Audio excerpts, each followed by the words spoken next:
हाँ हाँ सी मो बापा तू दास बाबू को पुओ हाँ ये मां दास बाबू को एते बड़ पुओ अछि से तो मते एक कथा आगुर केबे कहि नांती ए क्षीर बाली मत 2 टंकर क्षीर देलो मु पीबी इतना मेरे कहीं भी टंका करे पिउनु क्षीर पियो किछि नाही जा तो करे ଆଉ କଣ ନା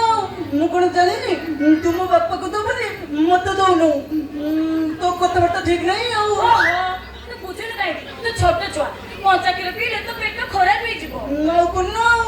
ମୁଁ କଣ ଜାଣିନି ମୋ ବାପା ବଡ ଆଉ ମୁଁ ଛୋଟ ତୁ ବାପାକୁ ଦବୁ ବୋଲି ମତେ ଦଉନୁ ତୋ କଥାବାର୍ତ୍ତା ଠିକ ନାହିଁ ଆଉ 1 ଟଙ୍କା ନେଇ ଆଉ ମତେ କ୍ଷୀର ଦେ ଏ ତ ଲାଗୁଛି ଏ ପୋକା ଡାଳୁଛି କି ନଜର ଯଦି ମୋ କ୍ଷୀର ଉପରେ ପଡିବ ମୋ କ୍ଷୀର ଛିଣ୍ଡି ଯିବ ଲୁଗା କାଣ୍ଡ ଘୋଡେଇ ଦିଏ ଏ କ୍ଷୀର ବାଲି ତୁ କଣ ଲୁଗା ଘୋଡେଇ ଦେଲେ ମୁଁ ତ କ୍ଷୀର ପିଇ ପାରିବିନି କି ତ ଲୁଗା ଟେକିକି ସବୁ କ୍ଷୀର ପିଇ ଦେବି ଦେ ଦେ ମତେ